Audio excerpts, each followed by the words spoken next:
Okay, I wanted today in class to do a lesson using a prompt about paying college athletes, whether they should be paid or not. And it's just as well that I had some tech issues because I was planning on recording this lesson anyway and putting it on my YouTube channel. So that's what I'm doing now. Here's the prompt, which I designed myself. So if you feel like it's flawed or not as rigorous as a College Board style prompt, well, it's because it was designed by me. College athletes in America who compete in the NCAA are not allowed to be monetarily compensated for their performances. NCAA officials have traditionally held that student athletes earn just compensation in the form of tuition scholarships to their university.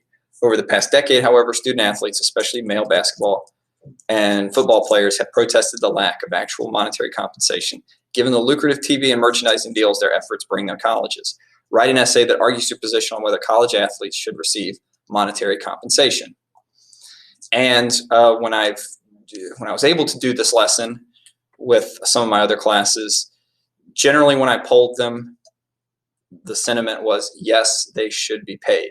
And I think from my own perspective, personally, I generally agree with that, or I at least think it's wrong that right now during March Madness, there's so much, many millions, even billions of dollars that swirls around these games in the form of gambling and TV and advertising dollars, and the players themselves aren't allowed to see any share of that. That doesn't seem right.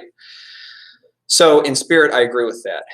However, sometimes when you are writing one of these essays and responding to a prompt, I think it's important just to consider what evidence am I working with?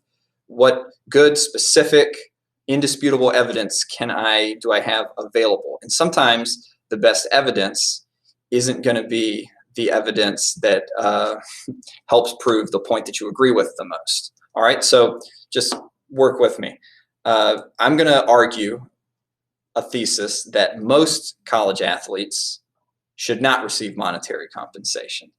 Partly I'm trying to model this because I wanted to take the tougher stance. I tried to write an entire essay within the 50 to 40 minute parameters that you will have to write it. I'll be honest, I spent a little more time on it because I wanted to have as strong of an essay as possible to show you, to use as a model.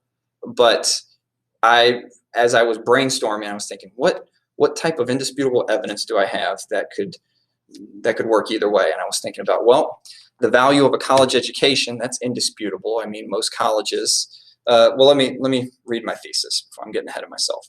Most college athletes should not receive monetary compensation because it would reduce the investment from fans, and the student athletes already receive compensation that transcends money. So those are my two claims, that it would reduce fan investment and that student athletes already receive compensation.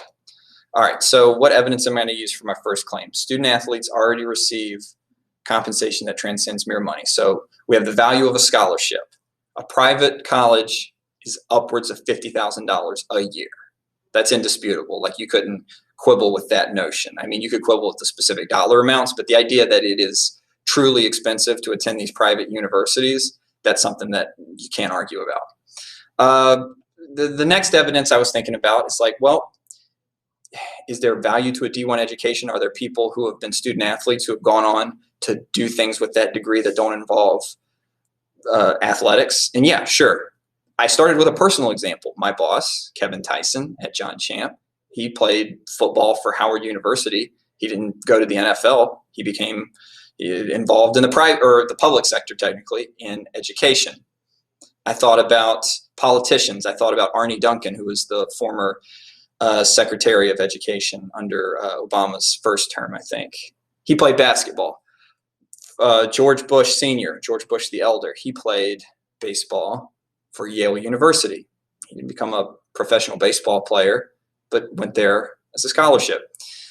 So I was trying to think about, those are examples from politics, from history even, and from my personal life that also back that claim that debt-free D1 education can be used to succeed post-college.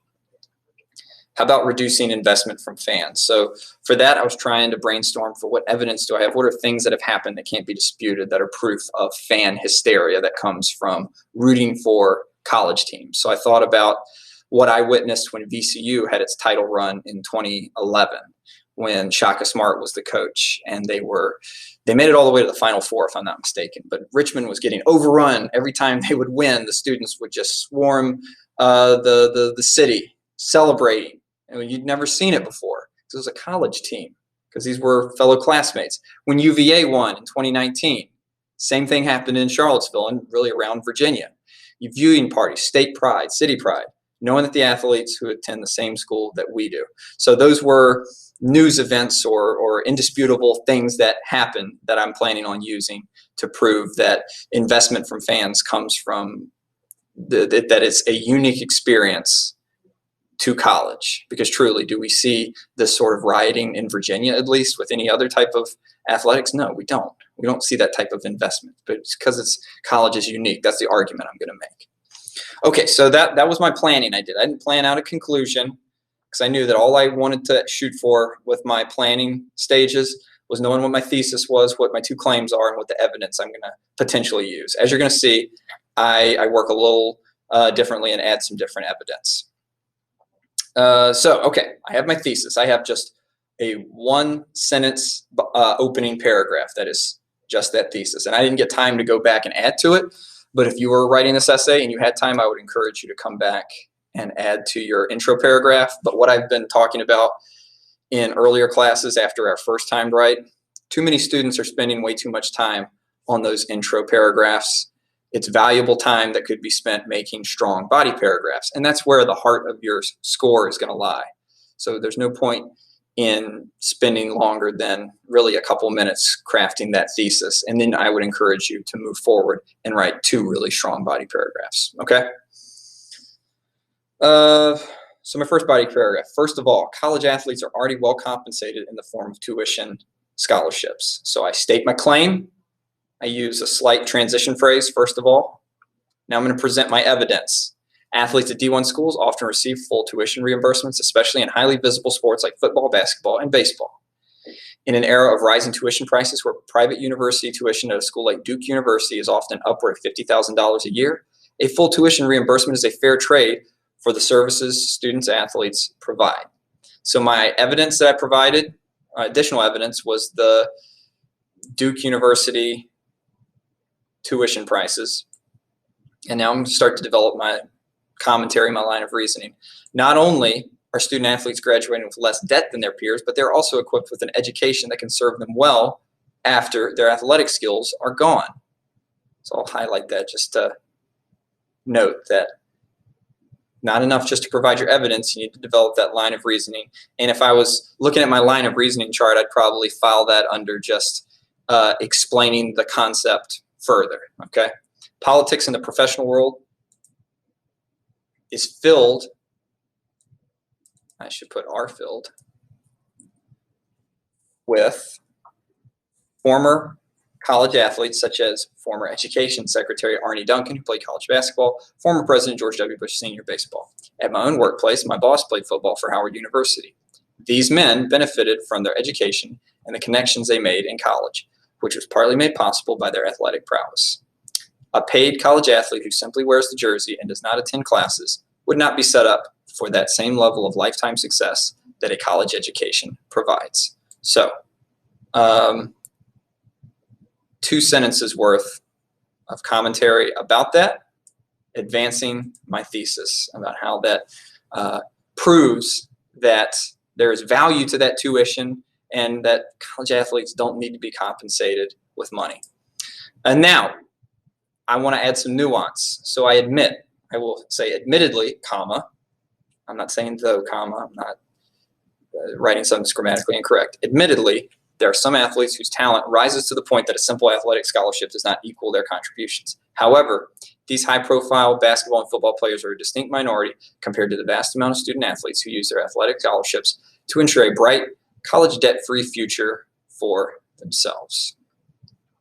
So I concede a point about it that is true, that there are basketball and football players who are getting, frankly, screwed out of a lot of money that they are earning for their institutions and for corporations that broadcast their games. But it's not worth upending the entire system just for those few athletes, because so many athletes make use of these scholarships to ensure, as I say, college debt-free future for themselves. So I'm not trying to diminish that complaint. I'm just saying that I think there's more value to the system that's already in place than others. Do I truly believe that? I'm not sure. But hopefully you would agree that that is a nuanced take on this issue, and I'm trying to present it in a way that's logical, that's backed with evidence. Okay, so now I try to pivot to, from a more emotional standpoint, paying college athletes would remove much of the enjoyment of college sports in the first place. So from a more emotional standpoint, I'm trying to transition right there, add some cohesion, and make it so these body paragraphs clearly are connected. So I have that phrase starting off the body paragraph, and then I say paying college athletes would remove much of the enjoyment of college sports in the first place. Student and alumni have fanatical pride because the athletes they cheer for are fellow students. And I'm making an assumption here that if students were paid to pay for colleges, they wouldn't even attend the classes, which some people quibbled with a little bit in fourth block, but let's just assume that that's the system that's in place here. When VCU made its run to the NCAA championship in 2011, the streets of Richmond were chaotic after each win, with students who were delighted to see their fellow classmates making a Cinderella run for the title. The thrill of watching someone who attends the same institution as you creates a special bond that you don't see at any other level of sports. And I'm going to back this. I have some more evidence. Only in college sports do you regularly see fans storming the field after an upset victory, as what happened when Duke was upset by VCU in basketball, or when Auburn defeated Alabama in the Iron Bowl in 2011. This is because college students have a special connection with the athletes they cheer for, one that is not tainted by 6- and 7-figure salaries. So lots of analysis or line of reasoning. The excitement is because they attend the same university, the same dining halls, and sleep on the same campus. And even that right there before I start giving more evidence. By paying athletes, the athletes instead become mercenaries who work for the highest bidder, and college sports become just another professional sports league. A smaller school like VCU would not have the luxury of building a team of seniors to make a run for the title when pitted against deep-pocketed rivals who could simply buy the services of the best athletes. The special charm that compels students at Duke to camp out for weeks for basketball tickets or compels alumni to travel thousands of miles for a homecoming game would be lost if this shared experience was tainted with money. So I'm trying to make the case that they would be mercenaries. They would not be as connected with their fellow students or with the students who attend the university, and therefore the experience and the special charm of college sports would be lost. But I will still try to add nuance to this. While paying student athletes may result in happier athletes in the short term, it would ultimately result in unhappy fans in the long term. I admit that paying athletes would alleviate this problem, but I still assert my own stance. Okay? So 2 lengthy body paragraphs with, hopefully you can agree, a good balance of specific evidence. And that's one thing I will emphasize is on the rubric it says specific evidence. So it's not enough for me to just say, like, you know, colleges, they're always people storming the field. If you can be specific about an instance where it happened, that makes it more specific and it makes it more credible and valid. Because as I was going to talk about in class today, remember that the majority of the appeals you're trying to make to your audience when you write these essays, you're trying to make logical appeals. Now, you might use a little bit of authority when you use personal examples, and you might sprinkle in a little bit of emotion, but that use of evidence and commentary to establish that line of reasoning is almost purely logical. So just don't forget that. And that's why the specific evidence is so valuable. All right, so let's look at the conclusion I wrote. This is honestly where I get the most emotional. America is one of the foremost capitalist nations, and it admittedly is odd that college sports do not offer monetary compensation when such payment is offered for all other equivalent arenas.